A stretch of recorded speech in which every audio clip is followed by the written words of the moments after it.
Hello friends, welcome to optimistic studies. Optimistic studies में आप सभी का स्वागत है।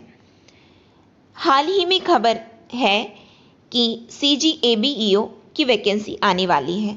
तो जब खबर है तो डेफिनेटली ये वैकेंसी आएगी ही, जो कि इसका एग्ज़ाम 2013 में हुआ था। फिर अभी खबर आ रही है कि इसकी वैकेंसी आने वाली है। तो हमने ऑलरेडी इसका पैटर्न और सिलेबस देख लिया है। साथ में मैंने अपने टेलीग्राम चैनल, जिसकी लिंक डिस्क्रिप्शन में है, उसमें मैंने आपको PDF भी अवेलेबल करा दिया था कि जो 2013 का जो एडवर्टीजमेंट आया था उसका PDF। तो आपने यदि नहीं देखा है तो टेलीग्राम चैनल को ज्वाइन कर लीजिए और उसमें जाकर के आप PDF देख सकते हैं कि किस तरह से ये एग्ज़ाम है और एग्ज़ाम का पैटर्न और सिलेबस है। तो जैसा कि आपने यदि देखा होगा तो आप जान रहे होंगे कि बहुत ही अच्छा ग्रेड पे है, बहुत ही अच्छी ऑफिसर रैंक की ये पोस्ट है, जो कि हाल ही में अभी आने वाली है। तो जैसा कि हम जानते हैं कि जब हमको प्यास लगती है हम तभी कुएं नहीं खोदते, हम पहले से अपने पानी की व्यवस्था करके रखते हैं। तो जब खबर है कि वैकेंसी आएगी तो डेफिनेटली ये आएगी। तो उसके लिए हमको क्या करना है, हमको उसके लिए पहले से ही प्रिपरेशन करनी है। तो ये आज लेक्चर 1 आपके लिए लाया गया है, जिसमें जैसा कि मैंने आपको बताया था कि ये 2 पार्ट्स में रहने वाला है, पेपर 1 और पेपर 2। पेपर 1 तो आपका वही रहने वाला है जो आप CGPSC और व्यापम के लिए प्रिपेयर करते हैं, लेकिन जो पेपर 2 है वो नया है, वो आप नहीं पढ़े हैं। तो उसको आपको पढ़ना है और उसमें ध्यान देना है, क्योंकि इक्वल नंबर हैं दोनों में। 300-300 के दोनों पेपर होने वाले हैं। 150 अंक, 150 क्वेश्चन रहेंगे और 300 अंकों का पेपर है। तो आज लेक्चर 1 में हम क्या देखने वाले हैं? लेक्चर 1 में हम पेपर 2 का development of education and its problem in Indian scene, it means शिक्षा का विकास एवं समस्याएं भारतीय परिप्रेक्ष्य में हम देखने वाले हैं। तो चलिए आज का लेक्चर स्टार्ट करते हैं। लेक्चर स्टार्ट करने से पहले यदि आप चैनल में न्यू हैं तो चैनल को सब्सक्राइब कर लीजिए और बेल नोटिफिकेशन को ऑन रखिए, जिससे हम जो भी वीडियो डालें तो आप तक पहुंचती रहे। चलिए आज का लेक्चर स्टार्ट करते हैं। लेक्चर स्टार्ट करने से पहले जैसा कि हम जानते हैं कि CG पटवारी की वैकेंसी आई हुई है और 10 अप्रैल को आपका पेपर है। तो उसके लिए ऑप्टिमिस्टिक स्टडीज़ द्वारा टेस्ट सीरीज लॉन्च किया जा रहा है, जो कि हिंदी इंग्लिश दोनों में रहने वाला है। तो यदि आप इंटरेस्टेड हैं तो आप इन व्हाट्सएप नंबर पर रजिस्ट्रेशन करवा सकते हैं। फर्स्ट टेस्ट आपका 15 मार्च से रहने वाला है। 2 सेक्शनल टेस्ट रहेंगे और 3 फुल लेंथ टेस्ट रहने वाला है। प्राइस ऑप्टिमम रखी गई है 199 ओनली। तो यदि आप इंटरेस्टेड हैं तो आप इन व्हाट्सएप नंबर पर व्हाट्सएप करके ज्वाइन कर सकते हैं। साथ में जो स्टूडेंट्स हमारे PDF कोर्स में एनरोल करवाना चाहते हैं, जिसका प्राइस है 499, तो उनको अलग से इस टेस्ट सीरीज़ में एनरोल करवाने की आवश्यकता नहीं है। यदि आप PDF कोर्स में, तो PDF कोर्स में रहेगा क्या, PDF कोर्स में YouTube पर जो CG पटवारी का जो कोर्स चल रहा है, जिसमें RI और हॉस्टल वार्डन भी सम्मिलित हैं, क्योंकि सिलेबस सभी का एक ही रहता है।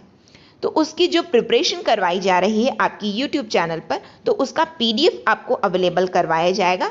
साथ में ये टेस्ट सीरीज़ उसमें इंक्लूडेड रहेगी, यानी कि आपको अलग से आपको पे नहीं करना पड़ेगा। यदि आप 499 पे करते हैं तो आपको टेस्ट सीरीज़ भी इसमें मिल जाएगी। और यदि आप PDF कोर्स में नहीं, केवल टेस्ट सीरीज़ ज्वाइन करना चाहते हैं, तो उसका प्राइस रखा गया है 199। तो यदि आप इंटरेस्टेड हैं तो श्योरली आप इस टेस्ट सीरीज़ को ज्वाइन कर सकते हैं। चलिए आज का लेक्चर स्टार्ट करते हैं। तो आपका पेपर 2 में है, आपके 6 यूनिट्स हैं। तो हम 4th यूनिट आज देखने जा रहे हैं। 4th यूनिट आपका बोलता है qualitative aspects of education and innovation, जो कि है development of education. First topic है इसका development of education and its problem in Indian scene. फिर आता है मुदलियार एजुकेशन कमीशन, फिर है एजुकेशन कमीशन। तो इतना टॉपिक आज हम कवर करने वाले हैं। हिंदी मीडियम स्टूडेंट्स जान लें कि इकाई 4 में शिक्षा का विकास एवं समस्याएं, मुदलियार शिक्षा आयोग और शिक्षा आयोग आज के लेक्चर में हम कवर करने वाले हैं। तो देखते हैं कि किस तरह से क्या है इसमें। तो भारत में शिक्षा का विकास किस तरह से हुआ इसको समझते हैं, लेकिन पहले हम थोड़ा ये समझ लेते हैं कि हम किस तरह से भारत में शिक्षा का विकास हुआ है। तो जैसा कि आपने पढ़ा है कि इतिहास को आप 3 हिस्सों में पढ़ते हैं। हिस्ट्री को आप पहले तो प्राचीन कालीन इतिहास पढ़ते हैं, प्राचीन कालीन इतिहास, एशियन हिस्ट्री। फिर आप पढ़ते हैं मध्यकालीन इतिहास, मीडिवल हिस्ट्री। फिर पढ़ते हैं आधुनिक इतिहास, जिसको हम बोलते हैं मॉडर्न हिस्ट्री। ठीक है, आधुनिक इतिहास पढ़ते हैं। तो हमको क्या पढ़ना है? शिक्षा का विकास हो रहा है। अब इतिहास तो वही है, शिक्षा का विकास हो रहा है। तो शिक्षा का विकास प्राचीन काल में किस तरह से हुआ? वैदिक शिक्षा रही और बौद्ध शिक्षा। क्या रही? वैदिक शिक्षा और बौद्ध शिक्षा। मध्यकालीन में रही है इस्लामिक एजुकेशन, जो मुस्लिम एजुकेशन है, जो मुस्लिम शिक्षा है वह रही। ठीक है। फिर आधुनिक काल, आधुनिक काल को हम 2 हिस्सों में पढ़ते हैं, एक तो स्वतंत्रता से पूर्व और स्वतंत्रता के पश्चात, यानी कि बिफोर इंडिपेंडेंस और आफ्टर इंडिपेंडेंस। तो बिफोर इंडिपेंडेंस को हम बोलते हैं ब्रिटिशर्स के समय का इतिहास, और उसके बाद में हम स्वतंत्रता संग्राम के पश्चात का इतिहास पढ़ते हैं। तो ठीक उसी पैटर्न में हमारे भारत में शिक्षा का विकास हुआ। जब ब्रिटिशर्स हमारे देश में थे तो तब, और उसके बाद जब हम आज़ाद हो गए तब, यानी कि जब हमको स्वतंत्रता मिल गई तब। जब स्वतंत्रता के पश्चात हम किस तरह से गठन हुआ है आयोगों का और किस तरह से शिक्षा प्रणाली है, ये वो है। और इसमें हम मैकुलेस मिनेट हो गया, हंटर कमीशन हो गया, वुड डिस्पैच, इस तरह से। तो ये आपका पूरा ढांचा है कि आप किस तरह से आपको अप्रोच करना है आपके ये टॉपिक को लेकर के, जो कि है भारत में शिक्षा का विकास। तो आज हम देखने वाले हैं आधुनिक शिक्षा, यानी कि आधुनिक काल में शिक्षा का विकास। इसको हम बाद में डिस्कस करेंगे, प्राचीन कालीन और मध्यकालीन इतिहास में शिक्षा का विकास। आज का हमारा टॉपिक जो पूरा रहने वाला है वो आधुनिक काल में शिक्षा का विकास रहने वाला है। जो मैंने अभी आपको समझाया ये वही लिखा हुआ है कि प्राचीन समय एशियन पीरियड में वैदिक और बौद्धिस्ट एजुकेशन रही, फिर मध्यकालीन में इस्लामिक एजुकेशन रही, फिर अंग्रेजों के काल में मैकुलेस मिनेट रहा, वुड डिस्पैच रहा और हंटर कमीशन का गठन हुआ। फिर उसके बाद जब हमें स्वतंत्रता प्राप्त हो गई, यानी कि आफ्टर इंडिपेंडेंस जो है, हमारे देश में आयोगों का गठन हुआ, जो कि है मुदलियार एजुकेशन कमीशन, जिसको हम सेकेंडरी एजुकेशन कमीशन के नाम से भी जानते हैं। फिर आता है शिक्षा आयोग, जो कि आगे मैं बताऊंगी कि इसको हम किस नाम से जानते हैं, जिसको हम कोठारी कमीशन के नाम से जानते हैं, जो कि हम आगे देखेंगे, है ना। इस तरह से हमको पढ़ना है। तो देखते हैं कि फर्स्ट क्या है। फर्स्ट है education in India during British period. जैसा कि मैंने आपको बताया, आधुनिक काल से हम स्टार्ट कर रहे हैं। तो जब हमारे देश में अंग्रेजी शासन था तब क्या हुआ था? तो शिक्षा का विकास उस समय जो स्टार्ट हुआ है वो मैकुलेस मिनेट के द्वारा इससे स्टार्ट हुआ है। मैकुलेस मिनेट, तो मैकुलेस कौन थे? मैकुले आप जानते होंगे इनके बारे में, है ना। तो ये क्या थे, इनकी नीति क्या रही है? देखिए, आपको ये ध्यान देना है कि आपको इतिहास पढ़ने नहीं चले जाना है, आपको अपने सिलेबस के अकॉर्डिंग पढ़ना है, जो सिलेबस दिया है। अब आप ये नहीं करेंगे कि आप इतिहास की पुस्तक उठा करके आप पूरा इतिहास पढ़ने लग जाएंगे। इंटरेस्टिंग लगता है लोगों को, लेकिन आपको केवल अप टू द पॉइंट जो आपके सिलेबस में उसको पढ़ना है। तो शिक्षा का विकास, ध्यान देना, एजुकेशन आपको पढ़ना है ना। तो मैकुलेस मिनेट, तो मैकुले जो थे वो उनकी नीति क्या रही है भारतीय परिप्रेक्ष्य में शिक्षा को लेकर के, उसको हम थोड़ा समझते हैं। तो इनका क्या था कि ये भारतीय वेदों उपवेदों आदि की गरिमा का हमेशा मजाक उड़ाया करते थे। यानी कि इनका एक फेमस सेइंग था, जो कि था A single shelf of a good European library is worth the whole native literature of India and Arabia। इसको समझते हैं, इसका मतलब क्या है? इसका मतलब ये है कि इनका कहना था कि जो इंडियन लिटरेचर है वो यूरोप की एक लाइब्रेरी के एक शेल्फ में रखी पुस्तकों के बराबर भी नहीं है। मतलब आप समझ सकते हैं, ये हमारे भारतीय जो वेद हैं उपवेद हैं, इनका इस तरह से मजाक उड़ाया करते थे कि इनकी समझ में और इनकी सोच में यूरोप की लाइब्रेरी के एक शेल्फ में जो पुस्तक है उसकी तक तुलना हमारे वेद और वेद नहीं कर सकते हैं। इनका ये कथन था। तो आप समझ सकते हैं कि इनकी नीति अब भारतीय शिक्षा के परिप्रेक्ष्य में किस तरह से रही होगी। ठीक है, लेकिन भारत में जब अंग्रेजी शासन रहा है, लेकिन उसकी आधारशिला जो है इन्होंने ही स्थापित कर दी थी, जो कि आप अभी प्रेजेंट में देख रहे हैं, इंग्लिश एजुकेशन। ठीक है, तो ये इंग्लिश एजुकेशन भारत में आया कैसे, ये इन्हीं की देन है। ठीक है, आगे देखेंगे हम किस तरह से विकास हुआ है, लेकिन आप ये थोड़ा थोड़ा पॉइंट अब समझते हुए चलिए। ठीक, उसके बाद आता है इनका कथन क्या था, ये क्या कहते थे और किस तरह से भारत में शिक्षा का विकास हुआ। तो अंग्रेज भारतीय भूभाग में अपने आधिपत्य दिखाने के बाद, ये तो मतलब नॉर्मली है, यानी कि जब वो आ गए, फिर उसके बाद जब ये जान गए, जैसे कि आप इतिहास पढ़े होंगे कि ईस्ट इंडिया कंपनी आई, उसके बाद में जो है इन्होंने धीरे धीरे अपनी पकड़ को भारत में बहुत ही मजबूत कर लिया। फिर उसके बाद अंग्रेजी सरकार, यानी कि डायरेक्टली जो है ब्रिटिश क्वीन, ब्रिटिश सरकार, इस तरह से जो भी इतिहास रहा है आप सभी जानते ही हैं, है ना। लेकिन शिक्षा के परिप्रेक्ष्य में क्या हुआ है कि भारतीयों का एक वर्ग ईसाई पादरियों की गतिविधियों को मित्रता की दृष्टि से नहीं देखता था।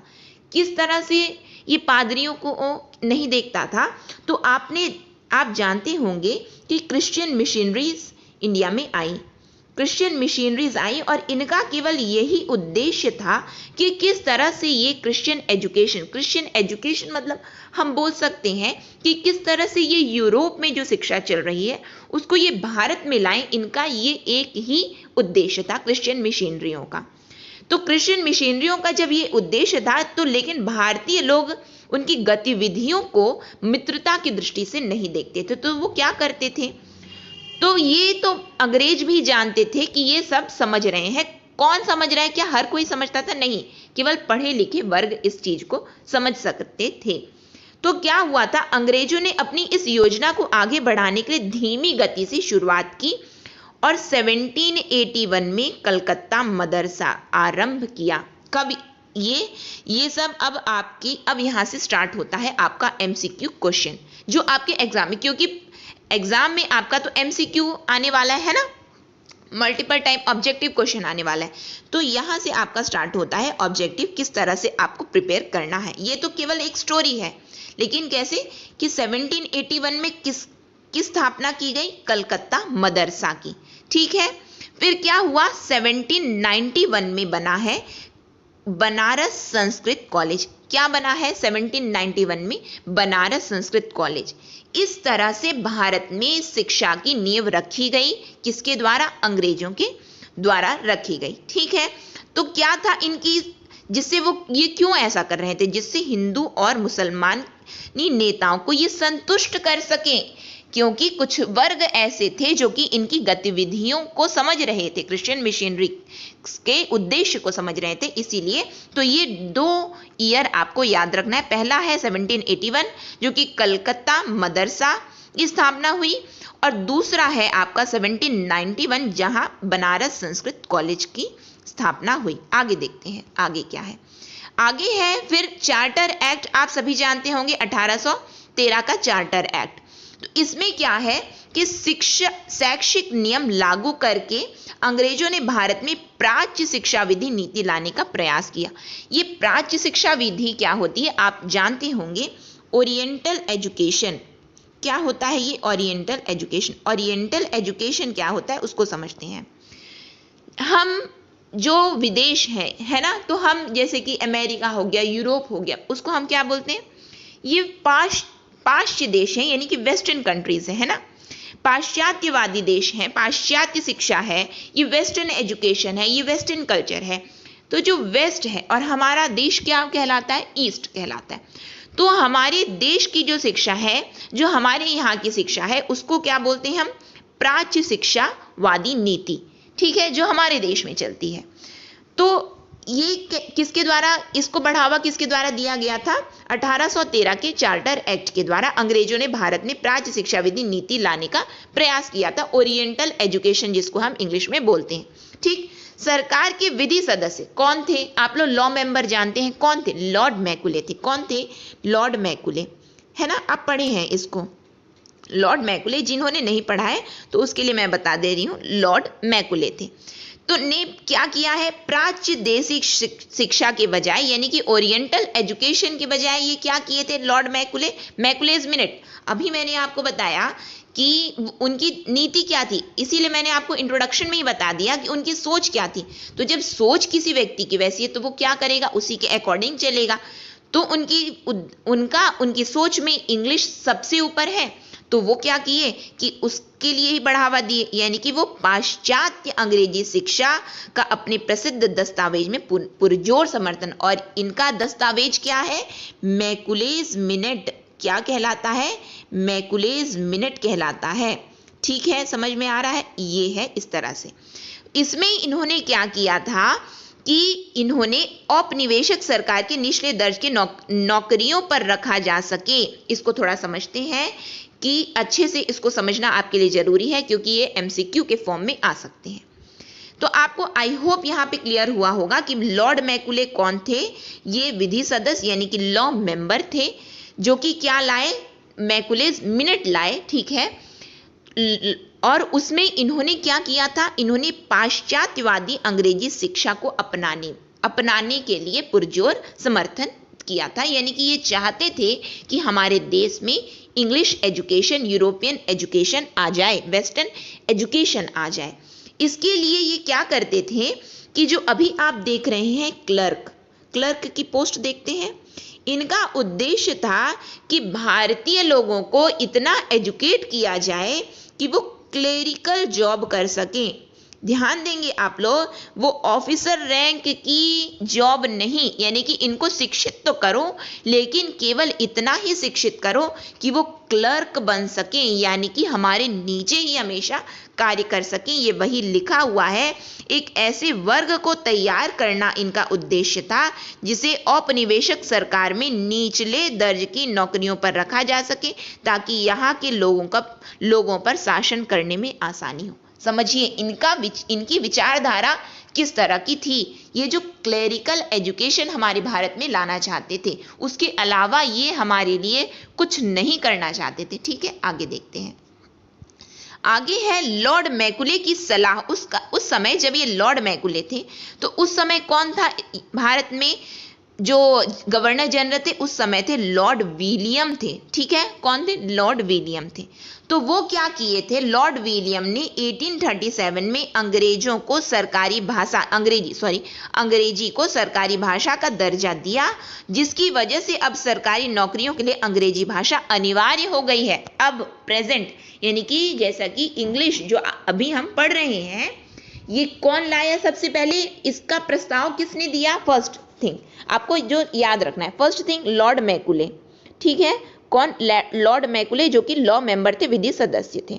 अपनाया किसने? लॉर्ड विलियम ने। कब अपनाया? 1837 में अपनाया। कब अपनाया? 1837 में अपनाया। क्या किया उन्होंने अंग्रेजी को सरकारी भाषा का दर्जा दिया। याद रहेगा आप लोगों को, उन्होंने अंग्रेजी को सरकारी भाषा का दर्जा दिया, जिसका परिणाम क्या हुआ? परिणाम ये हुआ कि अब सरकारी नौकरियों के लिए अंग्रेजी भाषा अनिवार्य है। ठीक है, आई होप यहाँ पे आप सभी को क्लियर हुआ होगा। आगे देखते हैं इसको, आगे क्या है। लेकिन कुछ हम देख लेते हैं कि क्या एडवांटेज रहे। क्या मैकुलेज मिनट शिक्षा जब ला रहे हैं तो क्या इसके कुछ हमारे लिए कुछ लाभकारी इसके क्या क्या परिणाम रहे, उसको भी देख लेते हैं।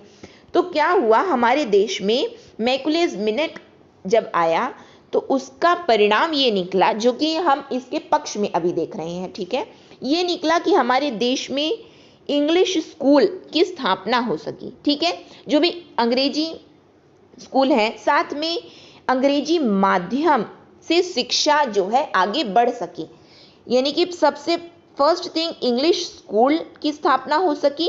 और इंग्लिश स्कूल की जब स्थापना हुई तो उसकी माध्यम क्या होगी, यानी कि मीडियम क्या रहेगा उसका? इंग्लिश ही रहेगा।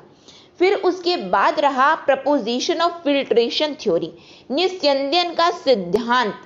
ये क्या होता है? ये दोनों पॉइंट तो आप सभी को क्लियर हो गया होगा, इसको देखते हैं।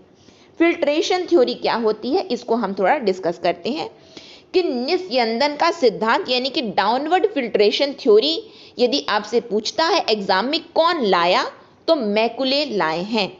किसके जरिए लाए हैं, तो मैकुलेज मिनट के माध्यम से ये लाए हैं। ठीक है, मैकुलेज मिनट आप लोग ध्यान देंगे कि ये इनका जो दस्तावेज था उसका नाम ही मैकुलेज मिनट है ना।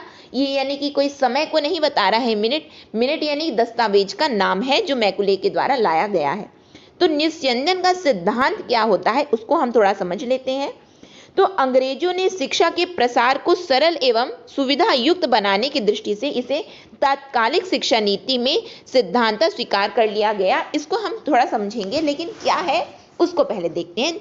सबसे पहले तो आप लोग ये जानिए जो फिल्ट्रेशन होता है, ठीक है, छन्नी क्या होती है कि थोड़ा थोड़ा छन के आता है, समझ रहे हैं। छन्नी जैसा कि आप लोग जानते होंगे वो उसका काम क्या होता है, फिल्टर करना यानी कि छानना होता है ना। तो इनका उद्देश्य क्या था, इनका उद्देश्य ये था, इस सिद्धांत से तात्पर्य यह है कि जन समूह में शिक्षा ऊपर के प्रभावी वर्ग के शिक्षित लोगों से छन छन कर नीचे पहुंचनी चाहिए। इसका मतलब क्या है, इसका मतलब ये होता है कि कुछ लोगों को ही शिक्षित कर दो कुछ, और उसके बाद में वो जब शिक्षित हो जाएंगे, कुछ लोग जब शिक्षित हो जाएंगे तो ऑलरेडी जब उनकी शिक्षा से दूसरे लोग भी शिक्षित हो जाएंगे। ये था इनका उद्देश्य। ये सिद्धांत कहता है किस तरह से, जन सामान्य को अप शिक्षा देने से तो उत्तम है। अप शिक्षा मतलब समझ रहे हो, अप शिक्षा मतलब कि ऊपर की शिक्षा यानी कि बहुत ही हाई एजुकेशन, ठीक है। अप शिक्षा देने से अच्छा है कि उच्च वर्ग के प्रभावी व्यक्तियों के छोटे समूह को अधिक उच्च शिक्षा प्रदान कर दो। इसका मतलब ये है कि ये जो भारतीय हैं इन सभी के लिए आप शिक्षा मत लाओ, ये कहते थे, इनका ये कहना था। ये भारतीय हैं उन सभी के लिए शिक्षा मत लाओ, कुछ लोगों को ही आप शिक्षित कर दो, जिससे क्या हो कि उनकी शिक्षा से जब वो शिक्षित हो जाएंगे तो बाकी लोगों को भी शिक्षित कर देंगे।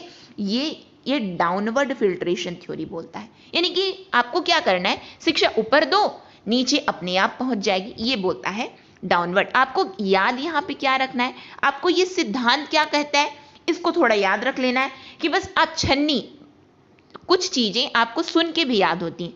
फिल्टर से नाम से पता चल रहा है छानना, फिल्टर करना। तो छानना मतलब कुछ छन के जाता है, कुछ बच जाता है, ऐसा। तो इसको रिलेट करके आप पढ़ सकते हो, है ना। लाया कौन, मैकुलेज लाए हैं, इस तरह से आप इसको याद करना, ठीक है। ये तो हमारे लाभकारी यानी कि क्या क्या इसके पक्ष में, कुछ विपक्ष के इनके रहे होंगे, यानी कि क्या हमारे लिए इसके जो दुष्प्रभाव रहे मैकुलेज मिनट के आने से क्या हुआ। तो मैकुलेज मिनट जब आ गया तो उससे क्या हुआ, संस्कृत पाठशाला और मदरसा बंद हो गए, ठीक है, वही लिखा है, संस्कृत पाठशाला और अरबी मदरसा बंद हो गए। क्यों, क्योंकि उनका उद्देश्य था कि अंग्रेजी शिक्षा आनी चाहिए। फिर क्या था, ओरिएंटल लर्निंग जिसको हम बोलते हैं, प्राच्य शिक्षा को बहुत बड़ा झटका लगा। क्यों, क्योंकि ये नहीं चाहते थे कि हमारे देश में प्राच्य शिक्षा रहे, ये चाहते थे पाश्चात्य शिक्षा हमारे देश में आ जाए। फिर ये वर्नाकुलर्स क्या बोलते हैं, जो कि हम अभी अपने जो वर्नाकुलर लैंग्वेज यानी कि अपनी लोकल लैंग्वेज ये सब में पढ़ते हैं, है ना। अपनी जो अभी जैसे कि इसको विकास में मैं आपको आगे बताऊंगी, जो कि हमारी जो अभी प्रेजेंट एजुकेशन पॉलिसी आई हुई है उसके बारे में जब हम पढ़ेंगे तो बहुत अच्छे से पढ़ेंगे। लेकिन अभी हम मैकुलेज मिनट पढ़ रहे हैं तो आप केवल टॉपिक से ही रिलेटेड पढ़िए, ठीक है। तो क्या है, वर्नाकुलर्स को तो बहुत बड़ा इसकी उपेक्षा हो गई, यानी कि लोकल भाषा जो है उसको ये जो है उसकी उपेक्षा की है। साथ में जो जन शिक्षा, कैसी जन शिक्षा, क्योंकि मैंने आपको क्या बताया, अभी जस्ट आपको बताया, ये डाउनवर्ड फिल्ट्रेशन लाए हैं, निस्यंदन का सिद्धांत लाए हैं, जो कि बोला कि कुछ ही वर्ग को शिक्षित करो, सबको शिक्षित करने की आवश्यकता नहीं है। तो यानी कि ये जन शिक्षा की उपेक्षा किए हैं एक तरीके से। फिर क्या किए हैं, यानी कि जो हमारी संस्कृत और अरबी भाषा का विरोध है, जब ये अंग्रेजी शिक्षा को बढ़ावा दे रहे हैं, यानी कि ये हमारी संस्कृत और जो अरबी भाषा, और संस्कृत भाषा और अरबी भाषा याद करो, मैंने आपको फर्स्ट में ही बताया है कि ये वैदिक शिक्षा थी, जो कि आधुनिक काल प्राचीन काल में थी, और उसके बाद मध्यकालीन में हमारे देश में आई इस्लामिक एजुकेशन। तो इसको बहुत बड़ा झटका लगा है, ठीक है, ये बताया गया, यानी कि इसका विरोध हुआ। फिर क्या था, हमारी जो भारतीय धर्म है उसका भी विरोध किया गया था। किसके द्वारा? मैकुलेज मिनट के द्वारा, जब मैकुलेज मिनट लाया गया हमारे देश में। इस तरह कुछ ये पॉइंट्स आपको याद रखने, यानी कि ये एग्जाम रेलेवेंट पॉइंट ही मैं आपके सामने शो कर रही हूँ, जिससे आपको चीजें याद हों, ठीक है। आगे देखते हैं इसको। फिर आगे क्या हुआ, आगे बढ़ा है ना, मैकुलेज मिनट तो आ गया। उसके बाद क्या हुआ? उसके बाद हमारे देश में आया वुड डिस्पैच, जो कि कब आया? 1854 में। और देखिए हमने जो इसको देखा है, आपको डेट याद रखनी है, इसलिए मैं आपको बैक करके दिखा रही हूं कि आपको डेट याद करनी है कि मैकुलेज मिनट को स्वीकार कब किया गया था? 1837, यानी कि सरकारी भाषा अंग्रेजी कब बनी? तो 1837 में लॉर्ड विलियम के द्वारा स्वीकार किया गया था। डेट को भी आपको याद रखना है, ठीक है। आगे देखते हैं इसको। आगे क्या है हमारा? आगे है वुड डिस्पैच, जो कि आया 1854 में आया, ठीक है, 1854 में आया। तो इसमें क्या था? इसमें था भारतीय शिक्षा प्रणाली, यानी कि 1854 में वुड डिस्पैच जब आया तो उससे क्या हुआ है? भारतीय शिक्षा प्रणाली और साथ में कोलकाता, मुंबई और चेन्नई में विश्वविद्यालयों की स्थापना की नींव रखी गई। It means what? Wood dispatch जो है, जो कि 1854 में आया, it laid the foundation of education system and establishment of universities in Kolkata, Mumbai and Chennai. जो भी यूनिवर्सिटी है उसकी स्थापना किससे हुई है? कहाँ कहाँ? कलकत्ता, मुंबई और चेन्नई, 1854 की वुड डिस्पैच से, ठीक है। भारतीय शिक्षा प्रणाली को जो बढ़ावा मिला है वो इससे मिला है। फिर क्या बोला गया था इसमें आया था अंग्रेजी के साथ साथ भारतीय स्थानीय भाषा। याद रखेंगे आप लोग, मैकुले मिनट तो केवल अंग्रेजी का समर्थन किए, लेकिन वुड डिस्पैच जो है अंग्रेजी के साथ में भारतीय स्थानीय भाषा, इट मीन्स इंग्लिश के साथ में इंडियन लोकल लैंग्वेज को भी एनकरेजमेंट मिला है, ठीक। फिर आता है, इसे भारत में अंग्रेजी शिक्षा का मैग्ना कार्टा कहा जाता है। आपसे पूछा जाएगा कि इंडिया में जो Magna carta of English education in India किसको बोला जाता है, यानी कि भारत में अंग्रेजी शिक्षा का मैग्ना कार्टा किसको बोला जाता है? तो आपका आंसर बनेगा वुड डिस्पैच को, जो कि 1854 में आए। देखिए जो मैं आपको बता रही हूं वो एमसीक्यू फॉर्म में बता रही हूं आपको, ठीक है। तो आपको इस तरह से ही पढ़ना है। जो भी आप पढ़ेंगे इसको, इस पेपर के लिए जो आप प्रिपेयर करेंगे तो आपको इसी तरह से पढ़ना है। भले ये छोटे छोटे पॉइंट है और मैं आपको समझा के बता रही हूं, लेकिन आपको एमसीक्यू के फॉर्म में इसको प्रिपेयर करते हुए चलोगे तो बहुत हेल्प करेगा, है ना। आप अपने से क्वेश्चन बनाओ ना, आपको जरूरत ही नहीं पड़नी चाहिए कि और कोई आपको बना करके दे, आप अपने से बनाओ। अच्छा इसमें कैसे बन जाएगा क्वेश्चन? इस तरह से क्वेश्चन क्रिएट होते हैं, ठीक है। तो यहां से आई होप आपको क्लियर हुआ होगा। आगे देखते हैं इसको। आगे क्या है? वुड डिस्पैच के बाद आता है हमारा हंटर कमीशन। आप लोग ध्यान देंगे, जो मैंने आपको मैकुलेज मिनट जो आपको बताया वो 1822 में आया था और 1837 में वो स्वीकार किया गया था। फिर वुड डिस्पैच आया है हमारा 1854 में। अब हंटर कमीशन आया है 1882 में, ठीक है। ये डेट आपको याद रखनी है, इतनी डेट आपको याद रहनी चाहिए, ठीक। हंटर कमीशन, तो हंटर कमीशन में हम देखते हैं कि क्या था। तो हंटर कमीशन, इसकी स्थापना कौन की है? तो सबसे पहले आपको याद रखना है इसकी स्थापना लॉर्ड रिपन, जिनका कार्यकाल कब से कब तक का था? 1880 से 84। सबसे फर्स्ट थिंग जो आपको याद रखनी है लॉर्ड रिपन। अब बताओ आप लोग कि मैकुले मिनट की स्थापना कौन की है? Lord William. हंटर कमीशन की स्थापना कौन किए हैं? Lord Ripon. इस तरह से पढ़ोगे आप लोग, ठीक है। कब उनका कार्यकाल क्या था? 1880 से लेकर के 84। कब हुआ हंटर कमीशन की स्थापना? तो 1882 में। यहां से आपके देखिए कितने सारे पॉइंट क्लियर हो गए। फर्स्ट थिंग जो आपको याद रखना है वो ये याद रखना है कि हंटर कमीशन की स्थापना कब हुई? 1882 में। किसके कार्यकाल में हुई? तो लॉर्ड रिपन के समय में हुई। लॉर्ड रिपन कब से कब तक थे? तो 1880 से लेकर के 84 थे। 80 से लेकर 1880 से लेकर के 84 तक थे। क्या किए ये, उसको हम देखते हैं। हंटर कमीशन जो है किसके नाम पर रखा गया, तो इस कमीशन के, इस आयोग के जो अध्यक्ष थे उनका नाम था W हंटर, उन्हीं के नाम पर ये हंटर कमीशन का नाम पड़ा। ठीक है, इसको भी थोड़ा आप लोग याद रखना क्योंकि पूछ लेता है एग्जाम में। ठीक, क्या हुआ था इसमें व्यावसायिक और व्यापारिक शिक्षा पर बल दिया गया। किस पर? व्यावसायिक और व्यापारिक शिक्षा, इट मीन्स आप बोल सकते हैं वोकेशनल एजुकेशन। क्या? वोकेशनल एजुकेशन पर बल दिया गया था। फिर क्या हुआ? हाई स्कूल में प्रतिवर्ष 2 वैकल्पिक परीक्षाओं का आयोजन किया जाने लगा। कहां पर? याद रखो, हाई स्कूल पर प्रतिवर्ष 2 वैकल्पिक परीक्षाओं का आयोजन किया जाने लगा। ठीक, आगे समझते हैं इसको क्या है। इसमें क्या हुआ, सबसे पहले सरकार ने शिक्षा के प्रबंध के लिए उद्यमियों से अनुदान राशि लेने का नियम बनाया। ठीक है, अनुदान राशि यानी कि grant in aid, systematic system of grant in aid. ठीक, आप फर्स्ट पॉइंट आपको जो याद रखना है वो ग्रांट इन एड। कैसे याद करोगे ये भी मैं बताऊंगी, लेकिन पहले एक बार आप सुन लीजिए। ठीक है, फिर क्या हुआ, निजी प्रबंध समितियों की मदद से कई निजी कॉलेज और स्कूल खुले। ठीक है, यानी कि प्राइवेट स्कूल और कॉलेज खुले, यानी कि प्राइवेट इनिशिएटिव को एनकरेजमेंट मिला।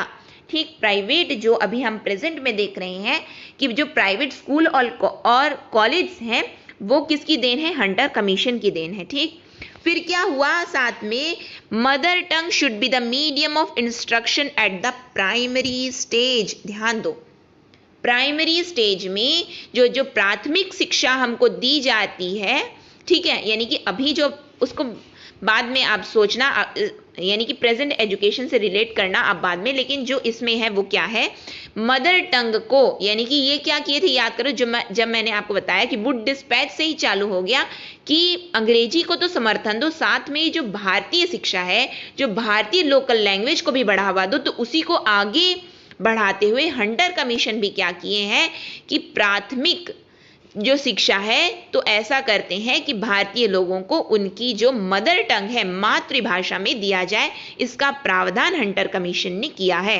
ठीक, फिर आता है it laid down the policy regarding the role of machinery, यानी कि क्रिश्चियन मशीनरी का कार्य क्या रहेगा ये भी ये क्लियर कर दिए। ठीक, फिर आता है it recommended diversification of courses at secondary stage, यानी कि जो मैंने आपको अभी यहाँ पे बताया कि हाई स्कूल में प्रतिवर्ष जो 2 वैकल्पिक परीक्षाओं का आयोजन किया जाना चाहिए, वो यही यहाँ पे लास्ट पॉइंट में आपके लिखा है कि diversification of courses at the secondary stage, इस तरह से रहा है।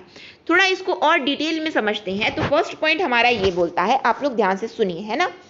फर्स्ट पॉइंट हंटर कमीशन ये बोलता है कि ऐसा करते हैं कि भारतीय लोगों को उनकी मातृभाषा में पढ़ने दिया जाए, लेकिन किसको? केवल प्राथमिक शिक्षा, प्राइमरी स्टेज में। ठीक है, फिर ये बोल रहे हैं कि उद्यमियों से अनुदान राशि लेने का हम नियम बना देते हैं, यानी कि systematic system of grant in aid का प्रावधान ले आइए।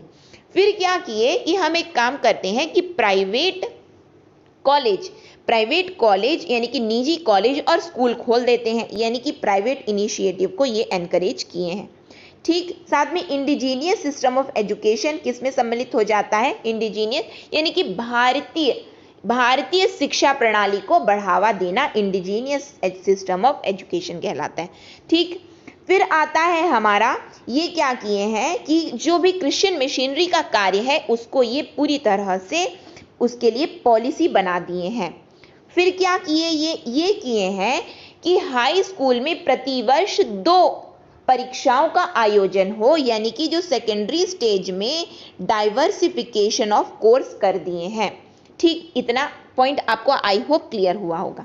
फिर एक जो इंपॉर्टेंट पॉइंट आता है वो ये है कि 1896 में अखिल भारतीय शिक्षा सेवा यानी कि Indian education service, all India education service, यानी कि इन शॉर्ट आप बोल सकते हैं इंडियन एजुकेशन सर्विस। ई लिखा है तो इंजीनियरिंग सर्विस या इकोनॉमिक सर्विस को मत समझ लेना।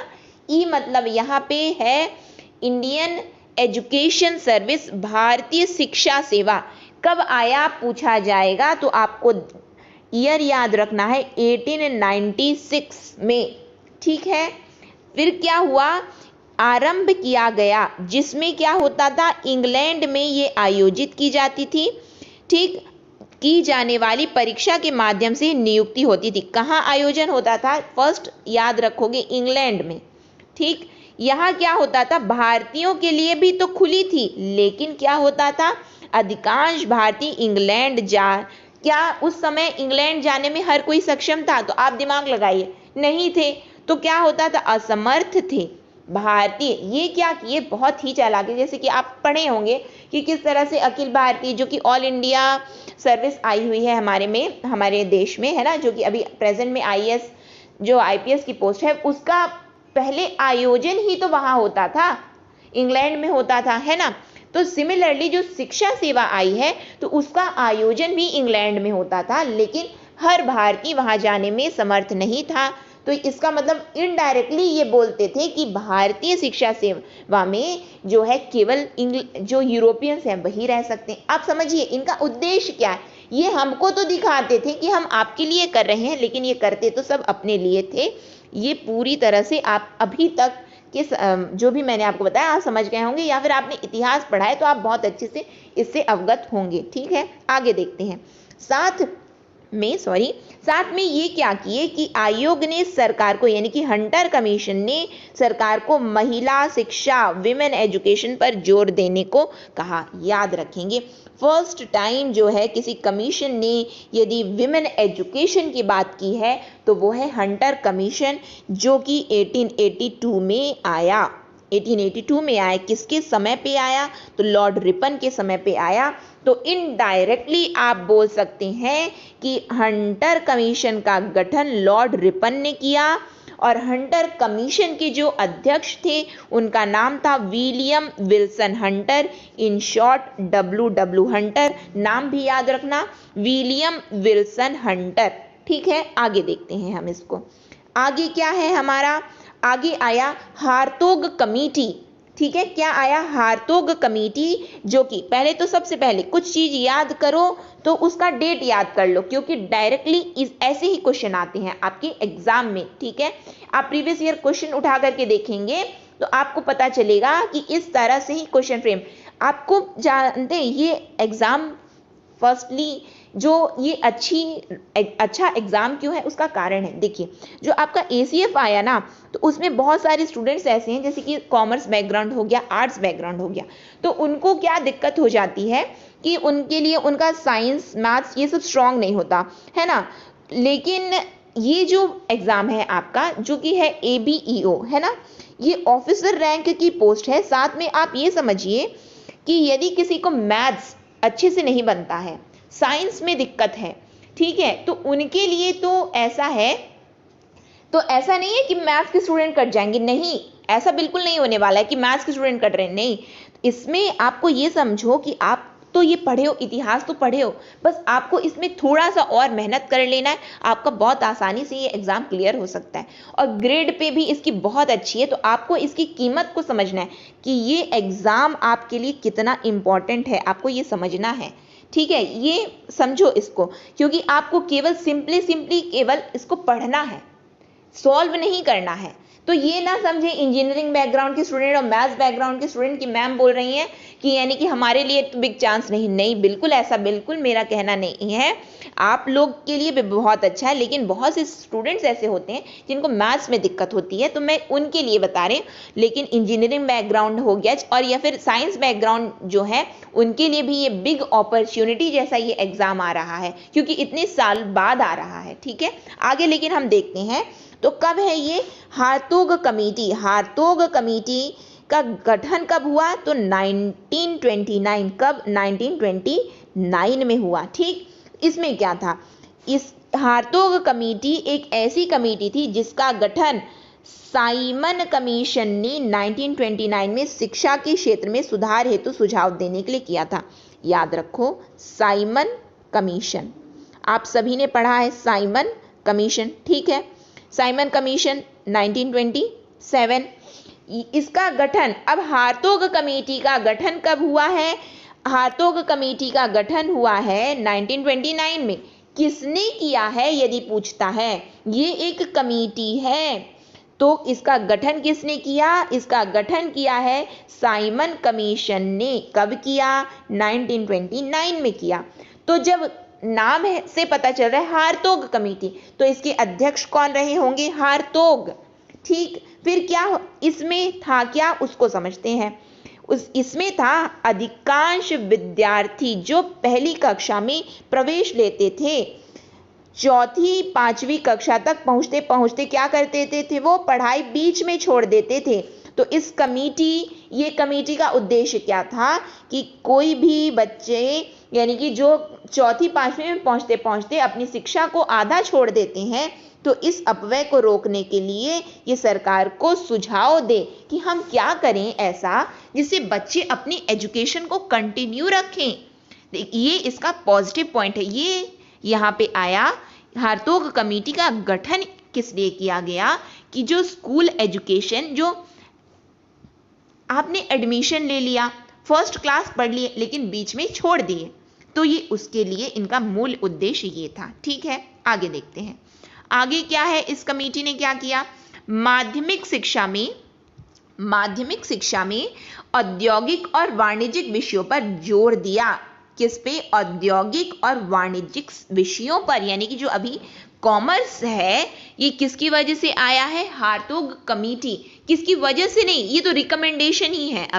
अभी ये रिकमेंडेशन ही है, तो आप लोग ये केवल सुझाव हैं। ठीक है, फिर आता है तकनीकी शिक्षा, वाणिज्य और कृषि हाई स्कूल स्थापित किए गए। यानी कि जो भी आपका टेक्निकल हो गया और कॉमर्स हो गया और एग्रीकल्चर, क्या टेक्निकल हो गया, कॉमर्स फील्ड हो गई आपकी और एग्रीकल्चर फील्ड हो गई, इसकी स्थापना, इसके लिए सुझाव किसने दिया था? हारतोग कमेटी ने दिया था।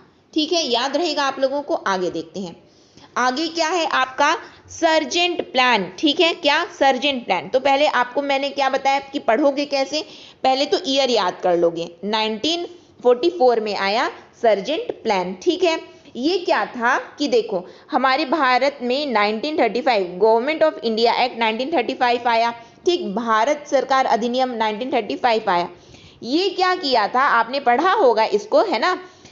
गवर्नमेंट ऑफ इंडिया एक्ट 1935 में आप सभी ने पढ़ा होगा कि प्रांतीय सरकारों को स्वायत्तता दे दी गई थी, है ना, इंडिपेंडेंस। यानी कि जो भी प्रोविंशियल जो भी सब्जेक्ट्स थे, प्रोविंशियल सब्जेक्ट्स हो गया, रिजर्व जो कि लिस्ट बना दी गई थी, रिजर्व लिस्ट हो गया, ट्रांसफर्ड लिस्ट हो गया, ये आप सभी पढ़े होंगे, है ना। तो यहाँ आपको क्या याद रखना क्या है कि जो प्रांतीय सरकारों को स्वायत्तता दे दी गई, कब, किसके द्वारा दे दी गई थी? 1935 के भारत सरकार अधिनियम के जरिए। ठीक, फिर इस समय क्या हुआ था? उच्च शिक्षा का तो बहुत हद तक विस्तार हो गया था, जैसे कि हम सभी जानते हैं कि जो कि स्थापना हो गई थी, है ना, हर चीज की। यानी कि आयोग का गठन हो चुका था, पीएससी ये सब आ चुका था, पब्लिक एजुकेशन जो कि आ गया था। तो क्या हुआ था इसमें? मगर माध्यमिक शिक्षा अब भी धीमी थी। समझ में आ रहा है आपको? उच्च शिक्षा तो थी, क्यों थी? क्योंकि ऑल इंडिया सर्विस आ चुकी थी हमारे देश में। आईएएस जो कि प्रेजेंट डे में आईएएस आईपीएस की जो पोस्ट है वो तो आ चुकी थी। लेकिन क्या माध्यमिक शिक्षा के लिए कोई कुछ किया गया था क्या? तो नहीं किया गया था। माध्यमिक शिक्षा की रफ्तार अभी भी धीमी थी। तो क्या किया गया? 1944 में भारत सरकार के शिक्षा सलाहकार कौन थे? अब ये पूछा जा सकता है। सर्जेंट प्लान जो कौन लाया? Sir John sergeant. क्या नाम था उनका? Sir John sergeant. ठीक है, ये लाए हैं। कौन सर्जेंट प्लान। ठीक, ये कौन थे? ये शिक्षा सलाहकार थे, एजुकेशनल एडवाइजर थे। ठीक है, ने शिक्षा की एक महत्वपूर्ण एवं विस्तृत योजना प्रस्तुत की। ठीक, एक एक पॉइंट को मैं आपको क्यों बता रही हूँ, जिससे आप लोगों के लिए तो ये नया है ना। अब मैं यहाँ पे आपको एक एक पॉइंट नहीं बताऊंगी और केवल एक रफ्तार में बस बोल दूंगी तो आपको कुछ समझ में नहीं आएगा। तो आपको ये ध्यान देना है, एक एक पॉइंट को ध्यान से पढ़ो, है ना। कि कब आया भारत सरकार अधिनियम 1935 के द्वारा, क्या किया गया था? उच्च शिक्षा का तो विस्तार हुआ था, लेकिन क्या नहीं हुआ था? माध्यमिक शिक्षा का विस्तार नहीं हुआ। तो इसीलिए क्या किया गया? 1944 में जो शिक्षा सलाहकार थे, जिनका नाम क्या था? शिक्षा सलाहकार का नाम क्या था? सर जॉन सर्जेंट वो क्या किए, शिक्षा की एक महत्वपूर्ण एवं विस्तृत योजना प्रस्तुत की और उस विस्तृत योजना का नाम ही सर्जेंट प्लान है। सर्जेंट प्लान पूछेगा तो आप लोग, क्योंकि कूट में दे सकता है ना, तो आपको ये भी याद रखना है, यानी मैच द फॉलोइंग दे सकता है, तो आपको ये भी तो याद रखना है कि क्यों लाया, क्यों गया था। इसीलिए तो मैं आपको एक एक पॉइंट विस्तार से बता रही हूँ ना, एक्सप्लेन करके बता रही हूँ। अब ये सुझाव क्या दिए उसको हम समझते हैं। इनका सुझाव था कि हाई स्कूल का पुनर्गठन किया जाए, इसे दो प्रकार से बांटा जाए, यानी कि ये क्या बोले कि हाई स्कूल को पुनर्गठित कर दो और इसको दो पार्ट्स में विभाजित कर दो। दो पार्ट्स में विभाजित करोगे तो क्या करोगे आप, ऐसे करो कि पहले में कलाओं एवं मूल विज्ञान की शिक्षा दी जाए, जो कि कल्चरल एजुकेशन है, और जो बेसिक साइंस है, ठीक है, जो कल्चरल एजुकेशन जो दी जाती है यानी कि कलाओं और मूल विज्ञान की शिक्षा दी जाए। और दूसरे में क्या करो कि टेक्निकल एजुकेशन, तकनीकी हाई स्कूल में विज्ञान के साथ साथ औद्योगिक और वाणिज्यिक विषय पढ़ाए जाएं।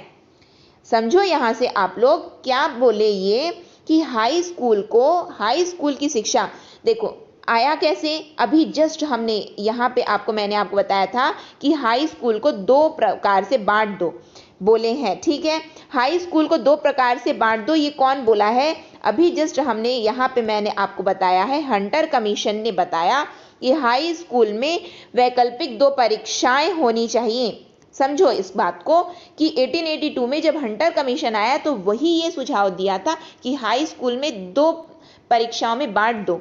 उसको आगे बढ़ाते हुए सोचो इतने साल बाद जब ये सर्जेंट प्लान आया जो कि 1944 में आया, वो पूरा क्लियर कट बताया, क्लियर कट पॉलिसी ये दिया कि हाई स्कूल को तो बांटो, लेकिन किस तरह से बांटोगे ये अब बता रहे हैं।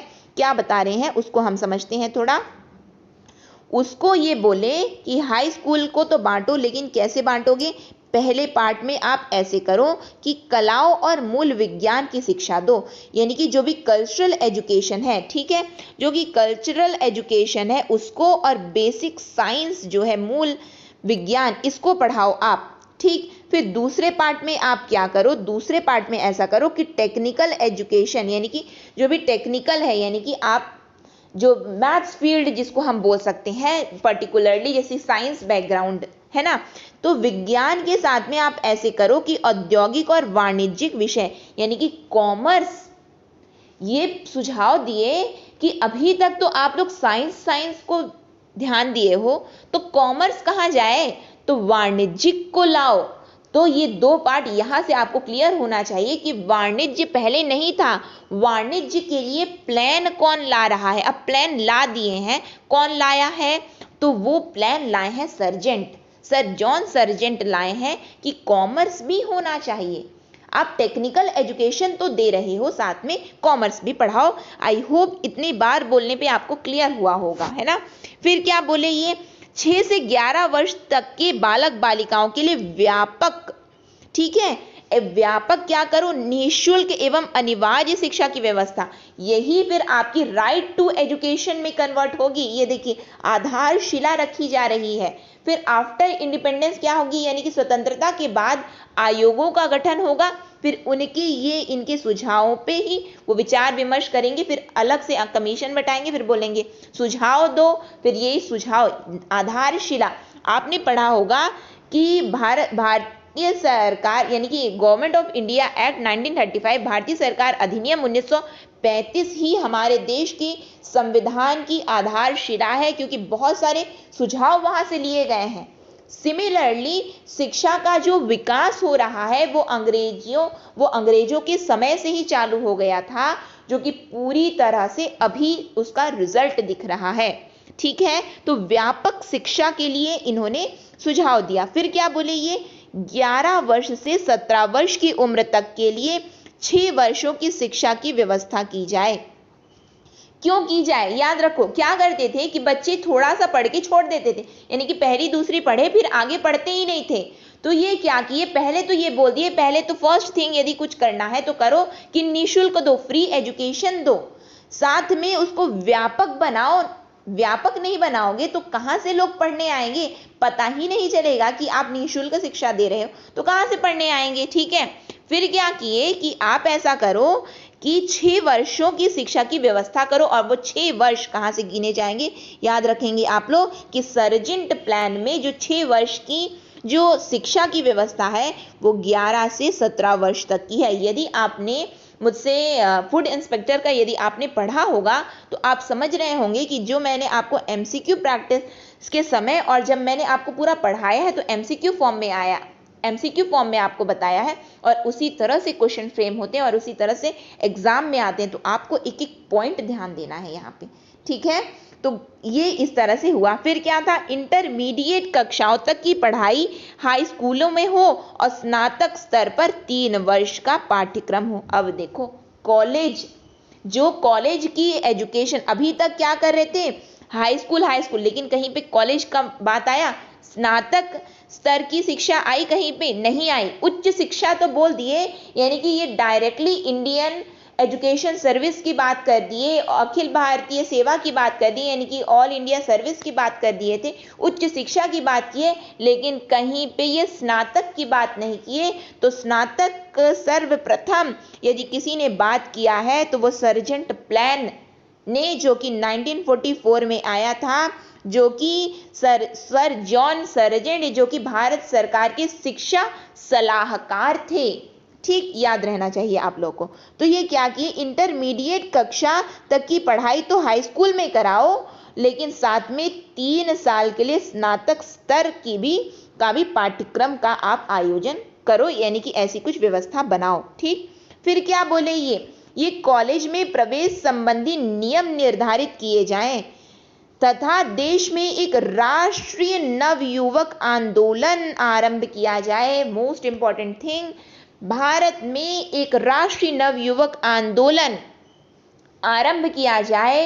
इसका सुझाव किसने दिया, तो इसका सुझाव दिया है सर्जेंट प्लान ने। किससे आया है, सर्जेंट प्लान से आया है कि आप कॉलेज में तो प्रवेश संबंधी नियम तो निर्धारित करो ही, साथ में एक राष्ट्रीय नवयुवक आंदोलन भी आरंभ हो। उद्देश्य क्या रखा गया ये समझो, उद्देश्य क्या है, उद्देश्य भी पूछ सकते हैं। उद्देश्य क्या है, अपने शरीर का निर्माण एवं देश सेवा की भावना की शिक्षा होनी चाहिए। ठीक है, अपने शरीर यानी कि जो आप व्यायाम भी कीजिए, साथ में व्यायाम के साथ में आपके मन में देश सेवा की भावना आनी चाहिए। इन शॉर्ट आप इसको बोल सकते हैं आरएसएस, जो कि प्रेजेंट डे क्या है, आरएसएस जो शिक्षा प्रणाली और जो सोच से आगे बढ़ रहा है आरएसएस, वही बात की नींव कहाँ पे रखी गई है, सर्जेंट प्लान में, कि आप एक राष्ट्रीय नवयुवक आंदोलन आरंभ करो। देखिए आप यहाँ पे ध्यान दो कि बात ये मैंने आपको एग्जाम्पल से समझाया है, ये बोला नहीं गया है, नाम नहीं लिखा है कि आरएसएस की स्थापना करो। ठीक है, आपको केवल मैंने एग्जाम्पल से आपकी समझ के लिए मैं आपको यहाँ पे बता रही हूँ। आपको वहाँ टिक नहीं करना है कि आरएसएस टिक करके आ जाओगे, नहीं, आरएसएस की तो यहाँ पे बात ही नहीं हो रही। मैंने आपको केवल आपकी समझ में आए आरएसएस क्या करता है, आप शारीरिक व्यायाम करो, यानी कि शरीर का निर्माण करो। ठीक है, फिर क्या करता है, देश सेवा की भावना होनी चाहिए। सिंपल एज दैट, आपको समझना है इस बात को। ठीक है, फिर क्या किए, ग्रामीण पाठ्य चर्चा में कृषि पर बल दिए हैं। अभी तक क्या कोई बात किया, एग्रीकल्चर के लिए ये ही लोग बात कर रहे हैं। अभी टेक्निकल हो गया, फिर उसके बाद ये क्या किए, टेक्निकल होनी चाहिए, साइंस होनी चाहिए, कॉमर्स होनी चाहिए और एग्रीकल्चर होनी चाहिए। तो ग्रामीण पाठ्य चर्चा में कृषि पर बल दिया। फिर क्या है, बालिका शिक्षा के क्षेत्र में एक वैकल्पिक विषय जोड़ दिया जाए, जिसको हम बोलते हैं गृह विज्ञान, होम साइंस। क्या बोलते हैं हम लोग, होम साइंस। किसके द्वारा लाया गया, किसने सुझाव दिया, सर्जेंट प्लान ने। आपको ये यहाँ पे अब समझ में आ रहा होगा कि आपको हिस्ट्री में नहीं चले जाना है, यानी कि आपको उठा करके अपनी बुक्स को किस तरह से आपको पढ़ना है, आपको समझ में आ रहा है, आपको शिक्षा का विकास पढ़ना है। और ये वही चीज है। होम साइंस कैसे आया, सर्जेंट प्लान से आया। एग्रीकल्चर कैसे आया, सर्जेंट प्लान से आया। साथ में एक राष्ट्रीय नवयुवक आंदोलन आरंभ किया जाए, किससे आया, सर्जेंट प्लान से आया। इस तरह से आप पढ़ोगे। ठीक है, आगे देखते हैं। सर्जेंट प्लान के अनुसार देश में 40 वर्षों के अंतर्गत शिक्षा के पुनर्निर्माण का कार्य पूरा किया जाना था। क्या किया जाना था? ये जो प्लान लाए थे वो आगामी 40 वर्षों के लिए लाग दिए थे। आगामी यानी कि 1944 में ये आए ना, 1944 में ये प्लान आया तो ये बोला कि और आगे 40 वर्षों की मैं पूरी नीति ला दिया हूं। लेकिन तो हर जगह आ जाता है, और वो लेकिन क्या है उसको सुन लीजिए आप लोग। क्या हुआ? परंतु कालांतर में इसकी अवधि घटाकर 16 वर्ष कर दी गई। 16 वर्ष कर दी गई। क्या था? ये 40 वर्षों की बोले, यानी कि हम पंचवर्षीय योजना ही, हम डायरेक्टली 40 वर्षीय योजना ला रहे हैं, ठीक है। लेकिन फिर समय कालांतर में क्या हुआ कि उनकी योजना को 16 वर्ष कर दिया गया। लेकिन फिर से एक और लेकिन आ गया, और वो लेकिन क्या है? इसकी भी नौबत नहीं आई, यानी कि इनके 16 वर्षीय योजना की नौबत नहीं आई, क्योंकि जल्द ही भारत स्वतंत्र हो गया और स्वाधीन भारतीय सरकार ने नई शिक्षा नीति अपनाई। लेकिन तो हर जगह आ जाता है। मैं आपको, यदि आप मेरे इंग्लिश के लेक्चर अटेंड किए हैं तो उसमें भी मैंने आपको बताया लेकिन तो हर जगह है, और वो लेकिन ये है कि 40 वर्षीय योजना लाए जिसको घटा करके 16 वर्षीय कर दिए। लेकिन क्या हुआ कि इसकी भी नौबत नहीं आई, बोले कि रहने दो, अपना प्लान तो आप रखे ही रहो, हम तो आज़ाद हो गए और हम अब अपनी नीति बनाएंगे और हम अब अपने अनुसार कार्य करेंगे। कौन बोला? भारतीय बोले। ठीक है, समझ में आ रहा है आपको? आगे देखते हैं। तो यहाँ से आपको समझ में आ रहा होगा कि ये हमारा जो स्वतंत्रता से पूर्व की शिक्षा जो किस तरह से विकास हुआ, इस तरह से हुआ। अब आ जाओ कि भारत में स्वतंत्रता के पश्चात किस तरह से शिक्षा का विकास हुआ, उसको पढ़ते हैं हम। तो सबसे पहले आया राधाकृष्णन कमीशन। क्या आया? राधाकृष्णन आयोग। अब पहले कैसे याद करोगे आप? डेट याद कर लो। डेट मतलब ईयर याद करोगे कि ये आयोग कब आया। तो ये आयोग आया 1948, 49, 47 में हम आज़ाद हो गए हैं।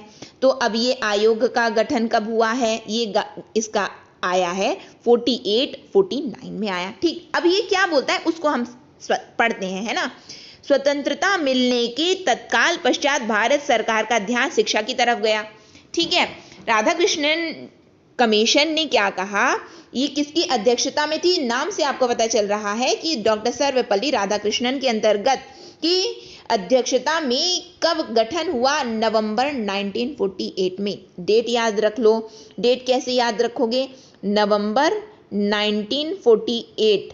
ठीक, गठन हुआ। कब से कब तक का था? यदि आपसे ईयर पूछेगा तो 48, 49 आपको टिक करना है। डेट पूछेगा तो आपको नवंबर 1948 टिक करना है। याद रहेगा आप लोगों को? आई होप आप सभी को क्लियर हुआ होगा। यहाँ से आगे देखते हैं कि किस तरह से ये आयोग रहा है। ठीक है, इस आयोग को विश्वविद्यालय शिक्षा पर अपनी रिपोर्ट देनी थी तथा आवश्यक सुझाव भी देने थे। यानी कि इनको क्या बोला गया कि आप हमको जो भी इनका कार्य क्या था उसको समझो, है ना। इनको यूनिवर्सिटी एजुकेशन किसकी? अब देखो, ये लोग आधारशिला तो स्नातक तक रख के चले गए थे ना। स्नातक की आधार शिक्षा यानी कि 3 वर्षों की स्नातक शिक्षा देनी चाहिए का सुझाव दिए थे, लेकिन क्या होनी चाहिए ये तो नहीं बता करके गए। तो उसके लिए डॉक्टर सर्वपल्ली राधाकृष्णन की अध्यक्षता में राधाकृष्णन आयोग का गठन किया गया, और उनका जो काम था वो मूलतः कार्य ये था कि आपको विश्वविद्यालय शिक्षा पर रिपोर्ट देनी है, यानी कि यूनिवर्सिटी एजुकेशन जो अब आगे आपकी होगी उस पर आप सुझाव दीजिए। ये क्या किए? आयोग ने अपना प्रतिवेदन अगस्त 1949 में प्रस्तुत किया।